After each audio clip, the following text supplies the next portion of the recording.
Highway 58 will likely stay closed to all other traffic for at least one more day. You know, a lot of taxpayers find that they are now getting bills instead of refund money back from the IRS. Compared to last year, the average refund was down nearly 9% in early February in this first season since the tax overhaul went into effect.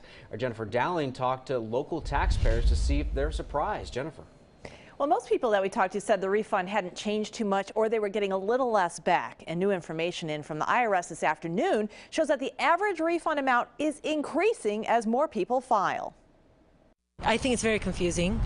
It's not what I mean, anything with taxes is just mind-boggling. Masa Darabi and her husband haven't got their taxes finished, but they do have their predictions. I think if anything, less back just because of where his tax bracket is. Changes in the tax law have capped or eliminated major deductions, including state and local taxes, which include property taxes. In past years, this couple's returns have ranged from $500 to as much as $6,000. But this year, we owe $5,000. As for taxpayers in Washington and Oregon, the impact depends on the taxpayer situation and if they itemize. Homeowners could see the greatest impact if they have high property taxes.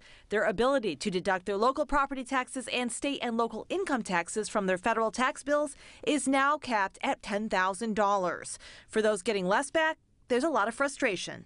We're not destitute. There are things that are far worse in this world, but it does weigh heavy. We checked in with the owner of Linda's Tax Service in Vancouver. Shelley Dunn-Bieber says she can't make a statement about refunds being more or less because it's not about that. Shelley says it's about how much tax people are keeping throughout the year, and she's seen her customers' bottom line increase, stating that overall there's been a reduction in federal taxes paid.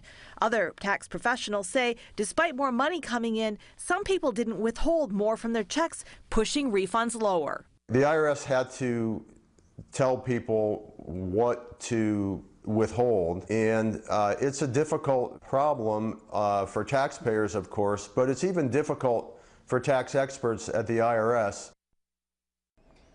So the IRS says their latest report shows that on average taxpayers are now seeing about $40 more this year than last year.